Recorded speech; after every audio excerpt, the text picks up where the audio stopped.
आपको स्वागत है हमारे चैनल काल चक्र में, जहां समय, डर और रहस्य एक साथ मिलते हैं।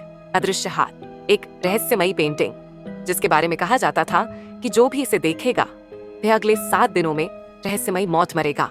कई लोग इसे सिर्फ एक अफवाह मानते थे, लेकिन जो लोग इसे हंसी में उड़ा देते वे अपने जीवन की सबसे भयानक भूल कर बैठते।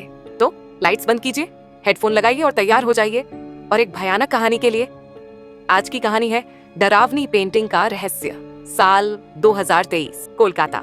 आप सभी का स्वागत है इस साल की सबसे दुर्लभ और रहस्यमयी नीलामी में। नीलामी घर के स्टेज पर एक पुरानी धूल से भरी पेंटिंग रखी थी।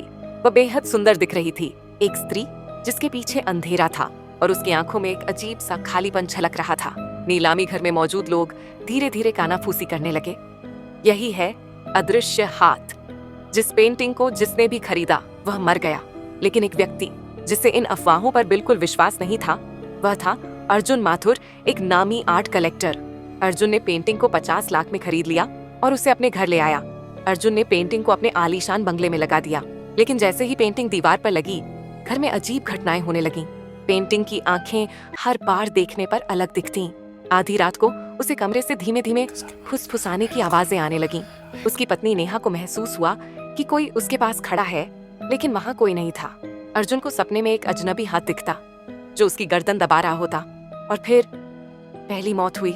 नेहा अगली सुबह बाथरूम में मृत पाई गई। उसके गले पर किसी अदृश्य हाथ के निशान थे। नेहा की मौत के बाद अर्जुन ने पेंटिंग को जलाने का फैसला किया, लेकिन जैसे ही उसने आग लगाई, पेंटिंग में मौजूद औरत की आंखों से खून बहने लगा।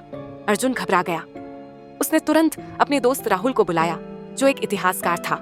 राहुल ने पेंटिंग की जांच की और जो उसने बताया उससे अर्जुन की रूह कांप उठी। इस पेंटिंग को 1874 में विलियम ग्रे नाम के चित्रकार ने बनाया था।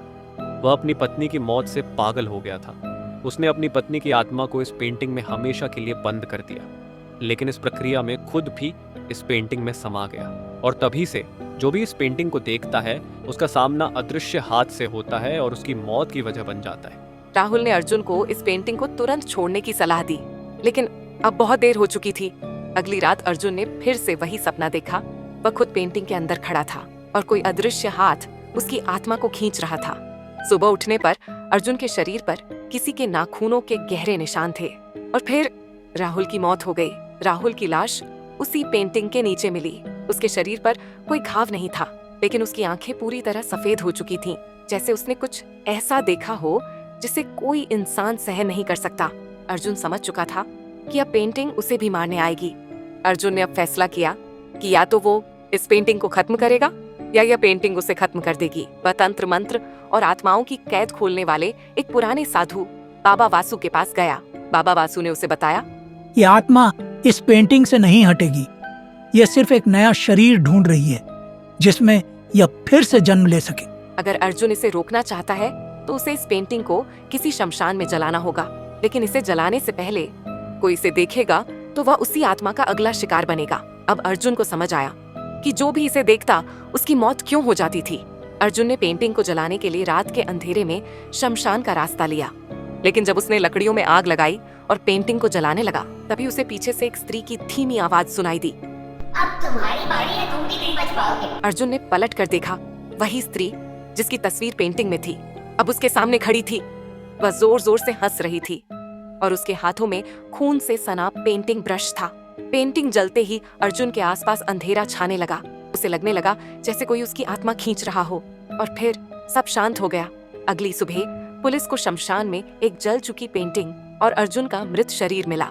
उसके चेहरे पर अत्यधिक भय के निशान थे। लेकिन कहानी यहीं खत्म नहीं हुई। आज भी जब रात के 3 बजे कोई उस शमशान के पास से गुजरता है तो उसे एक औरत की हंसी सुनाई देती है और एक जलती हुई पेंटिंग हवा में तैरती हुई दिखती है। अगर आपको कभी कोई पुरानी रहस्यमयी पेंटिंग दिखे तो उसे कभी मत खरीदना, क्योंकि कौन जानता है वह सिर्फ एक पेंटिंग है या किसी की आत्मा की आखिरी कैद कहा। अगर आपको हमारी ये कहानी अच्छी लगी हो तो प्लीज चैनल को सब्सक्राइब कीजिए ताकि हमारे साथ जुड़े रह सके।